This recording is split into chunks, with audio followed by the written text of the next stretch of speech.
जय जगन्नाथ। आज भल कथा मन रख छुआ। क्यों राजा अंके प्रकाश लीला, क्यों राजा अंके प्रकाश लीला। बर्तमान अच्छा किए से दिव्य सिंह देव, दिव्य सिंह देव अंक प्रकाश लीला हेब बोली महापुरुष को लिखी ना। महापुरुष लिखिं कौटी मुकुंद देव अंक प्रकाश लीला लिखिं, कौटी लिखिं माहालिया राजा अंक प्रकाश लीला हम, कौन लिखिं त्रिपुरारी राजा अंक प्रकाश लीला। ये तीन नाम कौन है महापुरुष बारंबार लिखिं। मन था माहालिया अंक जो व्यक्ति जहाँ अंक हो त्रिपुरारी राजा अंक से राजा से व्यक्ति एवं मुकुंद देव से अंक बुझे अनंत माधव से व्यक्ति पूर्व एपिसोड समाधान कर मुकुंद देव कौन हे राजा हेबे से जुग लीलाटा गोटे अन्य प्रकार हम बुझी ना। जो जुग लीला अन्य प्रकार हम बर्तमान हूँ गुप्त लीला। गुप्त लीला रे संहार हेबे हला प्रथम संहार हेबे तापर कौन हे परिप्रकाश से पर्यंत संहार लीला न हेजी प्रकाश हो पारे ना। बुझीपार ना घरे घरणिया लुचि बुलुथिव न पाइबे जने के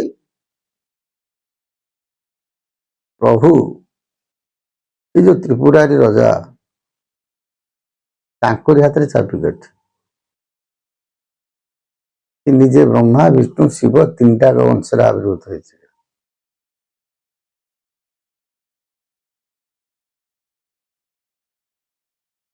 तांकोरी समय कौन हम सब लीला परिप्रकाश लीला हम कि बर्तमान नुहे विनाश लीला तो है प्रकाश लीला हम कौन कि तुम तो ये सब इलेक्ट्रोनिक्स मीडिया बाहर को तुम एत देखुच ठाकुर जो एगुराक नाला आम छुआ बेले ये सब छोटकाटिया ठाकुर सब बाहर से सब बड़ बड़िया ठाकुर मान सब कोटिपति धनीशील ठाकुर सब थे आम निजे देखीचु आखिर सब बहु ठाकुर सहित मिशीचु आज नहांती कि क्या निंदा करने कथा नुह ये बा अच्छी क्यों मत जानी प्रभु सत्ता समझ विद्यमान तो से कौन कले लीला खेला कर चलीगले आ गए मन रखी था समझ कहते कलिजुग सर वास्तव मत सर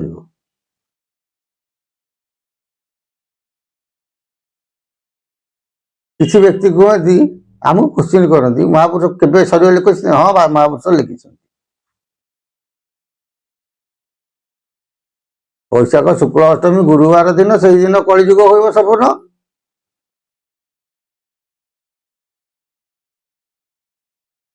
वैशाख मास हो शुक्ल पक्ष अष्टमी जी गुरुवार पड़ी से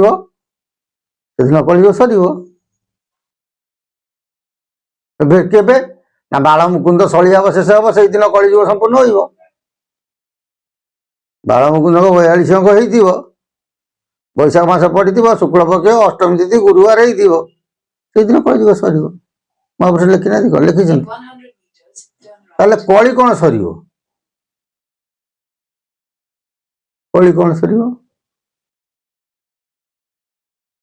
कली सर पुणी कली कौन सर सत्य जुगे मन रखी था जो पंच महाभूत थिले तेतुआरे से द्वापर से कड़ी से अच्छी किंतु गोटे परिवर्तन घटी कौन ଆମ ମାନଙ୍କର ଶିକ୍ଷା ଦୀକ୍ଷା ଆଚାର ବିଚାର ଚାଲି ଚଳନ ବ୍ୟବହାର ସଂସ୍କାର ହଁ କି ନାହିଁ এইটা କଣ ହେଇଛି ପରିବର୍ତ୍ତନ ଘଟି ଯାଇଛି କାହାର କାହା ବି ସଦା ହବ ନାହିଁ ଘରେ ଘରେ କଣ ହେଇଛି କଳି କାହା ଘରେ ଆଉ ଛାଡିବାର ନାହିଁ ବୋହୂ ମାନେ ବି କଣ କଲେଣି ଶ୍ୱଶୁରକୁ ବାଡେଇ ଦେଲେଣି ବୋହୂ ମାନେ ବି ଶାଶୁକୁ ବାଡେଇ ଦେଲେଣି ପୁଅ ମାନେ ବୋହୂ କରି କଣ କଲେଣି ବାପା ମାକୁ କହିପାରିବେନି ସ୍ତ୍ରୀ କହିପାରିବେନି ବାପା ମାକୁ ନେଇକି ବୃଦ୍ଧା ଆଶ୍ରମ ଛାଡ଼ିଲେଣି ହଉନି ଆର ଗୋଟେ ସମାପନ ଘଟିବ ଯେତେ ପାପ କରୁଛ କର ଯୋଉ ପିତାମାତା ଅବହେଳାଠୁ ପାପ ଆଉ ସଂସାର କିଛି ନାହିଁ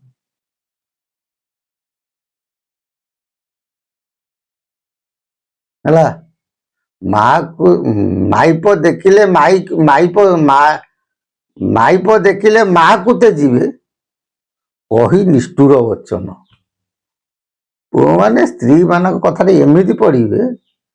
ଶାଶୁ ଶ୍ୱଶୁରଙ୍କୁ ଯେଛା ଯାଇକି ମଧ୍ୟ କହିବେ ଏହା ଘଟୁନି ଘଟୁଛି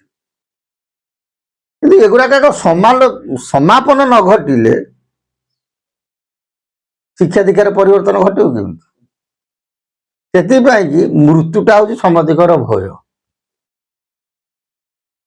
କିଛି ମୃତ୍ୟୁ ହେଲେ କିଛି ବିନାଶ ହେଲେ ତାପରେ ଜଗତରେ କଣ ହେଇଯିବ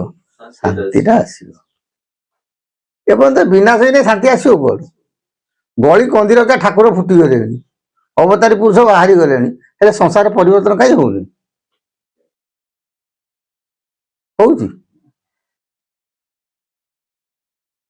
ଯେତେ ଗୁରୁବାଦ ପରମ୍ପରା ବାହାରୁଛି ଯେତେ ଜ୍ଞାନ ଆଲୋଚନା ହଉଛି ଯେତେ ସରଳ ଜ୍ଞାନ ହଉଛି ମାନେ ଟିଭି ପ୍ରୋଗ୍ରାମ ଠାରୁ ଇଲେକ୍ଟ୍ରୋନିକ୍ସ ମିଡିଆ ପର୍ଯ୍ୟନ୍ତ ଲୋକ ସେତେ ଉଷୁମ ଭଳିଆ ହଉଛନ୍ତି ହଁ କି ନାହିଁ କହୁନ ଦେବସ୍ୱ ରାଜସ୍ୱ ବ୍ରହ୍ମସ୍ୱ ସବୁ ଖାଇକି ସଫା କରିଦଉଛନ୍ତି ଘୋର କୋଳି ଏତିକି ତମ ମନେ ରଖ ମୁକୁନ୍ଦ ଦେବ ରଜା ହେଲା ପରେ ସମସ୍ତଙ୍କ ମନରେ ପୁନର୍ବାର କଣ ହେଇଯିବ ଶାନ୍ତି ଫେରିବ ବର୍ତ୍ତମାନ ଫେରିବ ନାହିଁ ହେଲା ମହାପୁରୁଷ ଅନନ୍ତ ଗୋଇରେ ଲେଖିଲେ କଣ ଲେଖୁଛନ୍ତି ଅଚ୍ୟୁତ ନାମ ମୋ ହୋଇଲା ଯେଣୁ ଚିତ୍ର ପାତ୍ରେ ଏଠି ସମ୍ଭବ ଏଣୁ କହୁଛନ୍ତି ମୋର ନାଁ ହଉଛି ଅଚ୍ୟୁତ ମୋର ଚ୍ୟୁତ ନାହିଁ ହେଲା ମୁକୁନ୍ଦ ଦେବ ତ୍ରିପୁରାରି ମୂର୍ତ୍ତି ମୁକୁନ୍ଦ ଦେବର ଯାକେ ଅଚ୍ୟୁତ କହୁଛନ୍ତି ସେ ଅଛନ୍ତି ତ୍ରିପୁରାରି ମୂର୍ତ୍ତି ଯୁଗ ପଲଟନ ତାହାଙ୍କୁ ଘେତି ତାଙ୍କରି ସମୟରେ